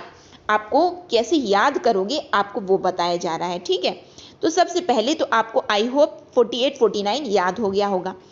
गठन कब हुआ? तो गठन हुआ है इसका नवंबर 1948 में। कब? नवंबर 1948 में। इस आयोग ने अपनी रिपोर्ट कब रखी? इस आयोग ने अपनी रिपोर्ट रखी है अगस्त 1949 में। ये 2 डेट आपको याद रखना है। ठीक है, आप स्क्रीनशॉट ले रहे हैं तो डेफिनेटली आप स्क्रीनशॉट ले लीजिए, क्योंकि ये 2 डेट बहुत इंपॉर्टेंट है ना। आगे देखते हैं इसको। आगे क्या है इसका? इन्होंने जो सुझाव दिए हैं उसको पढ़ रहे हैं हम। शिक्षा के क्षेत्र में सांप्रदायिक एवं संकीर्ण विचारों पर रोक लगाई जाए। यानी कि अब आपको, जब हम आजाद भारत के आजाद नागरिक हैं, तो अब आपको अपनी सोच को संकीर्ण नहीं रखना है, उसको भी व्यापक बनाओ, कम्युनलिज्म में मत बटो, सांप्रदायिक मत हो एवं संकीर्ण विचारों पर रोक लगाओ। ये सर्वप्रथम ये अपना विचार दिए, अपना सुझाव दिए हैं। फिर आता है इसने शारीरिक प्रशिक्षण एवं अन्य सामूहिक कार्यों पर भी बल दिया। शारीरिक प्रशिक्षण की याद रखो, आधारशिला कौन रख के गए थे? आधारशिला रख करके गए थे सर्जेंट प्लान, कि आप ऐसी शिक्षा लाओ जहां पे आपको शारीरिक प्रशिक्षण भी मिले, साथ में ये क्या बोले हैं, सामूहिक क्रियाओं पर भी बल दिया।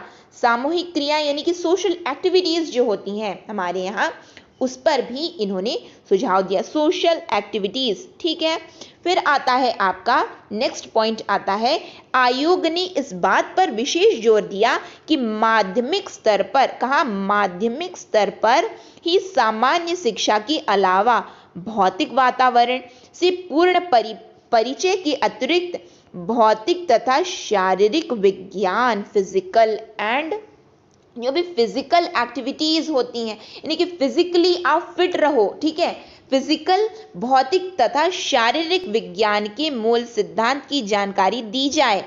जो बेसिक एजुकेशन में आपको हर चीज जो अभी बताया जाता है, ठीक है, कि किस तरह से हमको एक भौतिक और शारीरिक रूप से स्वस्थ रहना है, ये कहाँ पे दी जाए, हमको माध्यमिक स्तर पर ही इसकी शिक्षा मिल जानी चाहिए। और संचार साधन के रूप में भाषा को स्पष्ट और प्रभावी रूप से प्रयोग किया जाना चाहिए, यानी कि हमारी भाषा एकदम क्लियर होनी चाहिए। ठीक है, ये सब सुझाव कौन दे रहा है? ये सब सुझाव सर्वपल्ली राधाकृष्णन यानी कि राधाकृष्णन आयोग दे रहे हैं। फर्स्ट क्या है आपको याद रखना है, पहले तो देखो आप याद कैसे करोगे, याद कैसे आएगा ये मैं आपको बता रही हूँ। ये आयोग का गठन कब हुआ? आजादी के बाद।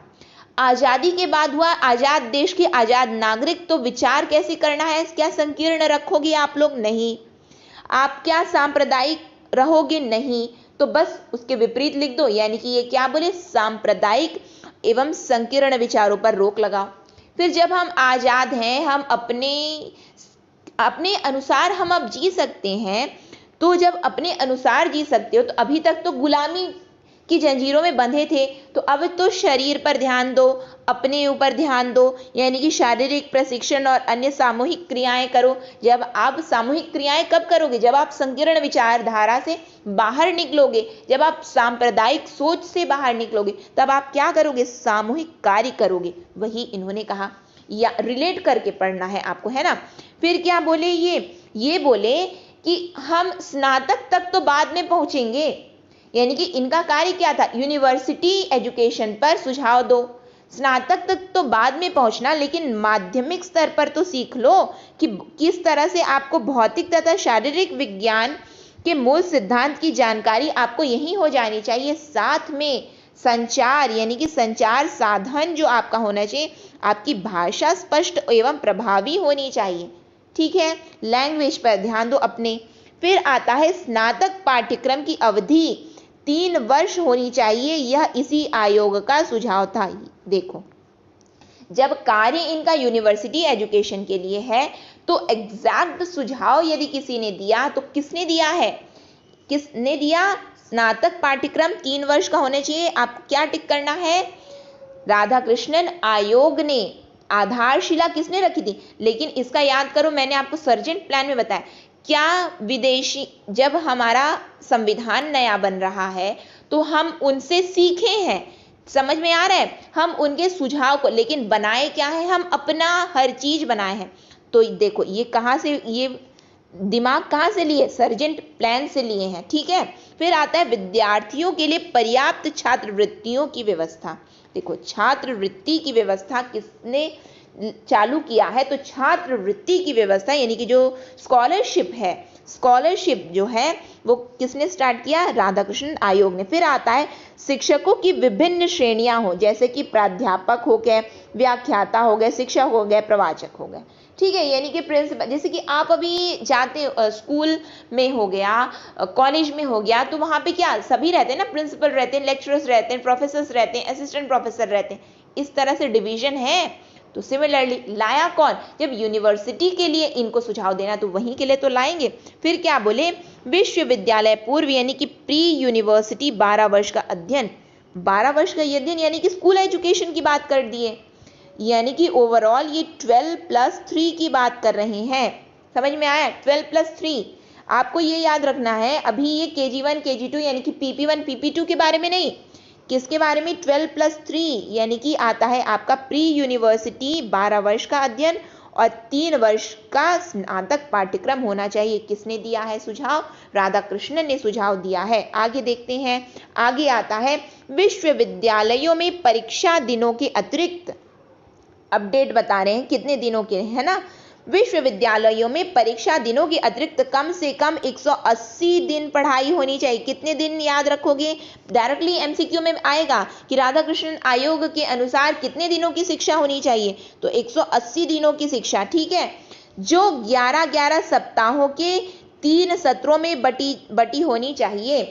कैसे बांटना है 180 को, आपको 11-11 सप्ताह 11 वीक्स में ये डिवाइड होनी चाहिए, ठीक। फिर आता है क्या, नेक्स्ट आता है आपका सामान्य शिक्षा के अतिरिक्त व्यावसायिक शिक्षा पर भी बल दिया जाना चाहिए। व्यावसायिक शिक्षा आपकी होती है वोकेशनल एजुकेशन, यानी कि अब आप आगे जाकर के करोगे क्या, ये भी तो बताओ। हमारे यहाँ क्या होता है कि हम पढ़े कुछ और रहते हैं, काम करने जाते हैं तो वहाँ होता और कुछ है। समझ में आ रहा है, कहीं पे भी काम जो पढ़े हो वो काम ही नहीं आता है, बस पढ़ लिए हो गया। तो ये बल दिए कि व्यावसायिक शिक्षा पर बल दो। सामान्य शिक्षा तो स्कूलिंग एजुकेशन करवा रहे हो, कॉलेज एजुकेशन करवा रहे हो, लेकिन व्यावसायिक शिक्षा कि ये आगे वोकेशनल एजुकेशन पर ध्यान दो। फिर आता है प्रशासनिक सेवाओं के लिए स्नातक की उपाधि अनिवार्य हो। ये देख लो, समझ रहे हो कहाँ से आ रहा है ये सब, कैसे विकास हुआ है, आपको समझना है कि प्रशासनिक सेवा जो अभी आप लोग इस कोई भी वैकेंसी आती है तो जैसे दिमाग में लग जाता है कि अरे यार वी आर एलिजिबल और नॉट, ये क्या मांगे क्या नहीं, नोटिफिकेशन तो आई नहीं है, ये क्या बोलने वाले हैं, क्या आने वाला है, राजपत्र में क्या प्रकाशित होने वाला है कि ये ग्रेजुएशन मांगेंगे, पोस्ट ग्रेजुएशन मांगेंगे या क्या मांगेंगे। तो उसकी आधारशिला कौन बोला है कि प्रशासनिक सेवाओं के लिए स्नातक उपाधि अनिवार्य होनी चाहिए। फिर क्या बोले, ये शिक्षा को समवर्ती सूची में रखा जाए। देखो कॉन्करेंट लिस्ट में रखा जाए, ये कौन बोला है, राधाकृष्णन ने कहा है। राधाकृष्णन आयोग ने सुझाव दिया कि जो हमारा शिक्षा है यानी कि एजुकेशन को समवर्ती सूची में रखो, कॉन्करेंट लिस्ट में रखो। जैसे कि आप सभी पढ़े होंगे 3 लिस्ट है, एक यूनियन लिस्ट हो गया, एक स्टेट लिस्ट हो गया और एक कॉन्करेंट लिस्ट हो गया। तो समवर्ती सूची में रखने का सुझाव इन्होंने दिया। फिर आता है स्नातकोत्तर प्रशिक्षण एवं शोध, स्नातकोत्तर प्रशिक्षण एवं शोध तथा स्त्री शिक्षा का विकास हो, इसके लिए भी इन्होंने सुझाव दिया है। यानी कि विमेन एजुकेशन होनी चाहिए, हमारे देश में विमेन एजुकेशन होनी चाहिए, साथ में रिसर्च फील्ड में, है ना, और पोस्ट ग्रेजुएशन यानी स्नातकोत्तर प्रशिक्षण होना चाहिए। यानी कि जो भी हम लोग जो PG जब करते हैं तो उस समय जो भी रिसर्च पेपर पब्लिश करवाना, यानी कि वो तो आगे का काम हो जाता है, MPhil PhD का काम हो जाता है रिसर्च पेपर, लेकिन उसमें PG में भी हम पढ़ते हैं कि हम किस तरह से, आप पढ़े हैं तो आप लोग क्वालिफाइड हैं तो आपको पता है होगा कि PG में भी हमको इसके बारे में जानकारी हो जाती है कि किस तरह से हमको अपना पेपर पब्लिश करवाना है, हम किस तरह से रिसर्च की फील्ड में आगे बढ़ सकते हैं, ये हमको PG में ही इसकी एजुकेशन दे दी जाती है। साथ में विमेन एजुकेशन पर बल दिया गया है, ठीक है। फिर आता है हमारा, उन्हीं ने ये सुझाव दिया कि विश्वविद्यालयों के अध्यापकों के वेतनों में वृद्धि की जाए, ठीक है। इसको भी ये लाए हैं, ये मतलब कि आप जनरलाइजेशन पॉइंट, ये सामान्य एक पॉइंट हो सकता है, लेकिन कोई भी पॉइंट आप नेग्लेक्ट नहीं कर सकते हो क्योंकि हर एक पॉइंट इंपॉर्टेंट, क्योंकि मैं लाई आपके सामने जो ये नोट्स मैं आपके सामने बनाई हूँ और जो आपके सामने फ्लैश हो रहा है वो जो मोस्ट इंपॉर्टेंट टॉपिक हैं और आपको किस तरह से पढ़ना है ये वही है, तो आप एक भी पॉइंट को नेग्लेक्ट नहीं कर सकते हो यहाँ पे, ठीक है। फिर आता है एक विश्वविद्यालय अनुदान आयोग बनाए जाएं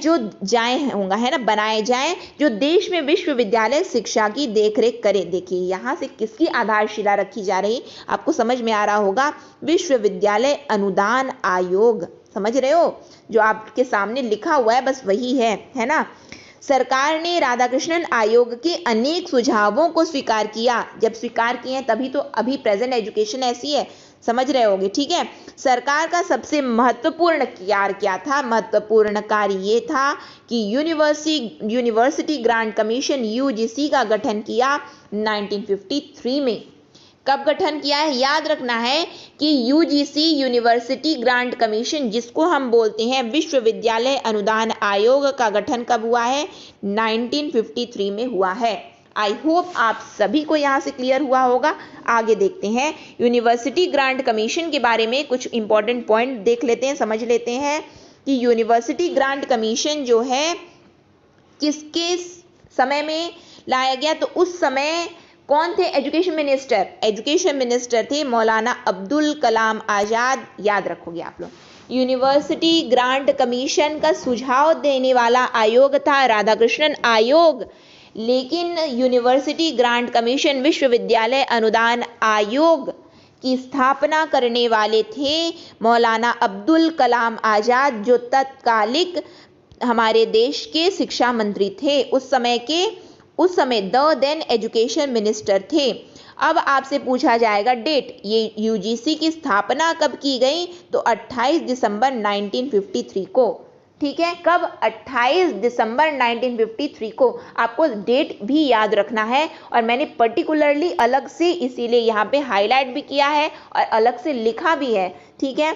फिर ये जो है 53 में तो गठन हो गया था, लेकिन इसको एक वैधानिक संगठन का दर्जा जो है 1956 में मिला, यानी कि स्टैट्यूटरी ऑर्गेनाइजेशन ये कब बना? 1956 से। आई होप आप सभी को पता होगा कि वैधानिक संगठन क्या होते हैं। यानी वैधानिक संगठन वो होते हैं जो जिनका गठन किस तरह से होता है, यानी कि किसी संसद में किसी एक्ट के द्वारा, संसद के किसी एक्ट के द्वारा किसी का गठन किया जाए।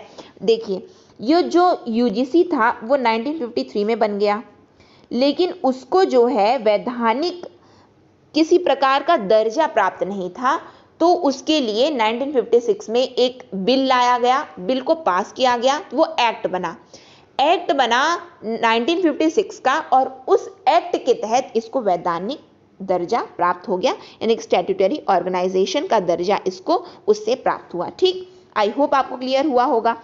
फिर आता है आपका मुदलियार कमीशन। देखिए, ये जो पेपर है बहुत बड़ा है, देखा जाए तो पेपर 2 आपका बड़ा है और आपको समय भी इसमें ज़्यादा देना है क्योंकि 300 अंकों का है और बहुत इंपॉर्टेंट है। तो ये आपको ये ऐसा नहीं लगना चाहिए बहुत लंबा सेशन हो रहा है, डेफिनेटली पढ़ना है तो लंबा तो होगा ही, ठीक है। तो क्या है, सेकेंडरी एजुकेशन कमीशन, जिसको हम बोलते हैं माध्यमिक शिक्षा आयोग, जिसका अन्य नाम क्या है, यदि आपसे पूछा जाता है कि माध्यमिक शिक्षा आयोग को और किस नाम से जाना जाता है, तो आपको याद रखना है मुदलियार कमीशन, या फिर आपसे बोला जा सकता है कि मुदलियार आयोग को अन्य किस नाम से जाना जाता है, तो ये याद रखना है माध्यमिक शिक्षा आयोग। गठन कब हुआ, तो 1952-53 में। कब?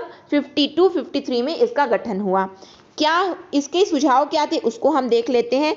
तो सबसे पहले तो अध्यक्ष कौन थे, तो अध्यक्ष थे डॉक्टर लक्ष्मण स्वामी मुदलियार। कौन थे?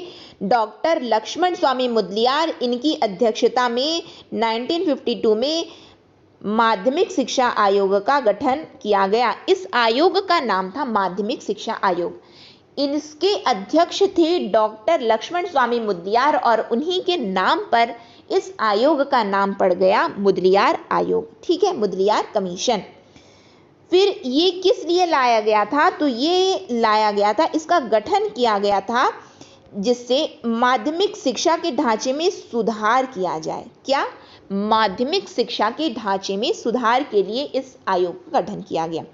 फिर आता है पाठ्य चर्चा में विविधता लाने, एक मध्यवर्ती स्तर जोड़ने, त्रिस्तरीय स्नातक पाठ्यक्रम शुरू करने इत्यादि की सिफारिश दी। ठीक है, आगे आगे सब अपना अपना सुझाव देते जा रहे हैं। क्या देखते हैं किस तरह से ये दे रहे हैं। अब देखो यहाँ से आता है, याद करो जब ये सेशन स्टार्ट हुआ तब आपके सामने एक इमेज फ्लैश हुई थी जिसमें था MCQ, वो इमेज पर्पसफुली ही लगाया गया है। पर्पसफुली इसलिए लगाया गया है जिससे आप रिलेट कर सको कि वो एमसीक्यू के लिए सुझाव कौन दिया था? मुदलियार। एम से याद हो जाएगा। मुदलियार कमीशन जो है, मुदलियार आयोग एमसीक्यू के लिए सुझाव दी थी, यानी कि एमसीक्यू वास्तुनिष्ठ प्रशिक्षण पद्धति को अपनाया जाए, इसका सुझाव दिया है मुदलियार आयोग ने। समझ में आ रहा है? कोई भी चीज यहाँ पे अन्यथा नहीं है ना। आपके जो आपको याद करना है ये वही है। फिर आता है संख्यात्मक अंक देने के बजाय सांकेतिक अंक दे दो। संख्यात्मक यानी कि नंबर सिस्टम मत रखो, यानी कि आप समझ रहे हो, ग्रेड दे दो आप लोग। जैसे कि आप समझ रहे हो ग्रेडिंग होता है ना, grade A grade B grade, है ना। इस तरह से जो लोग क्या बोलते हैं, बहुत जगह पे क्या होता है, बहुत सारे यूनिवर्सिटीज में परसेंटेज नहीं होता है, वहाँ पे ग्रेड सिस्टम होता है। तो इसके लिए सुझाव कौन दिए? संख्यात्मक अंक मत दो, सांख्यात्मक के बजाय सांकेतिक अंक का प्रावधान मुदलियार आयोग ने ऐसा सुझाव दिया। फिर आता है उच्च तथा उच्चतर माध्यमिक स्तर की शिक्षा के पाठ्यक्रम में एक कोर सब्जेक्ट रहे जो अनिवार्य रहे। और वो अनिवार्य सब्जेक्ट क्या क्या, यानी कि कंपलसरी सब्जेक्ट्स क्या होनी चाहिए उसको सुन लीजिए। तो मैथ्स हो गया, सामान्य ज्ञान हो गया। तो सामान्य ज्ञान को आप समझ सकते हैं जनरल स्टडीज, कला और संगीत, ये आपकी क्या होनी चाहिए? ये कोर सब्जेक्ट होनी चाहिए। बाकी तो होने चाहिए सब्जेक्ट्स, यानी कि उच्च तथा उच्चतर माध्यमिक स्तर की शिक्षा के पाठ्यक्रम में एक कोर सब्जेक्ट रहे जो अनिवार्य रहे। और वो अनिवार्य सब्जेक्ट्स यदि आपसे पूछता है तो आपको याद रखना है गणित, सामान्य ज्ञान, कला और संगीत। ठीक है, ये कोर सब्जेक्ट का सुझाव किसने दिया है? इन कोर सब्जेक्ट्स का सुझाव मुदलियार आयोग ने दिया। इसके बाद आता है आपका शिक्षा आयोग, जो कि इन सिंपल आप समझ सकते हैं एजुकेशन कमीशन, जिसको हम बोलते हैं कोठारी कमीशन। ठीक है, कोठारी कमीशन का गठन हुआ है 1964-66 में। कब? 64-66 में। किसकी अध्यक्षता में हुआ? तो प्रोफेसर दौलत सिंह कोठारी। ठीक है, प्रोफेसर दौलत सिंह कोठारी। ये क्या किए? ये देखिए कब लाया गया? 64-66 में। उस समय क्या था? उस समय था थर्ड 5 ईयर प्लान, यानी कि तीसरी पंचवर्षीय योजना चल रही थी। ठीक है, इस आयोग के मूल में कौन था? तीसरी पंचवर्षीय। अब आपसे पूछा जाएगा कि तीसरी पंचवर्षीय योजना के समय किस आयोग का गठन किया गया? तो आपको याद रखना है कोठारी कमीशन, जिसको हम शिक्षा आयोग के नाम से भी जानते हैं। वर्ष पूछेगा तो 64-66 टिक करोगे, और यदि आपसे कमीशन का नाम पूछेगा तो कोठारी कमीशन। यदि पूछा जाएगा किस पंचवर्षीय योजना के समय आया, तो आपको टिक करना है तीसरी पंचवर्षीय योजना, यानी कि थर्ड 5 ईयर प्लान के समय। देखिए यहां से बहुत सारे एमसीक्यू आपके प्रिपेयर हो गए, ठीक, जिसने बहुत स्पष्ट शब्दों में देश की शिक्षा पद्धति के पुनर्विचार की बात पर बल दिया। यानी कि जो भी दोबारा सोचो ना, ये बोले एक बार फिर विचार कर लो। ठीक, आगे देखते हैं। आगे है, यह आयोग पहला ऐसा आयोग था जिसने विस्तार से भारतीय शिक्षा पद्धति का अध्ययन किया। ठीक, आपसे यहाँ पे क्वेश्चन बन सकता है कि आयोग वह कौन सा आयोग है जिसने पहली बार भारतीय शिक्षा पद्धति का विस्तृत रूप से अध्ययन किया? तो आपका आंसर यहाँ पे आना चाहिए कोठारी कमीशन। क्या आना चाहिए? कोठारी कमीशन। ठीक, इसके परिणाम स्वरूप क्या होगा? जब ये देखो, कोई भी व्यक्ति यदि विस्तृत रूप से किसी चीज को पढ़ लेगा तो वो तो बहुत सारी चीजें जान गया है। तो उसके परिणाम स्वरूप क्या होगा? राष्ट्रीय शिक्षा नीति जो कि 1968 में आई, वो अस्तित्व में आएगी। ठीक है, इसको बाद में पढ़ेंगे, लेकिन अभी हम क्या पढ़ रहे हैं? कोठारी कमीशन पढ़ रहे हैं। कोठारी कमीशन क्या बोला है? कोठारी कमीशन अभी बोला नहीं, अभी क्या किया? भारतीय शिक्षा पद्धति को विस्तृत रूप से अध्ययन किया, और यही आधारशिला बना है राष्ट्रीय शिक्षा नीति का, यानी कि नेशनल एजुकेशन पॉलिसी का। ठीक है, जो कि कब आई थी? 1968 में आई। फिर लगभग सभी एजुकेशन रिलेटेड एस्पेक्ट्स की तरफ ध्यान तो खींचा गया, जैसे कि विमेन एजुकेशन, शिक्षा में होने वाली वित्तीय समस्याओं पर विचार, शिक्षा के प्रति जागरूकता आदि। देखिए, जब ये विस्तृत रूप से पढ़ लिए ना, तो ये जान गए कि इंडिया में जो विमेन एजुकेशन है उस समय जो है अभी भी वीक है। ये जाने, तो ये किस पर बल दिए? सभी पर तो बल दिए, लेकिन ये बोले कि विमेन एजुकेशन पर ध्यान दो।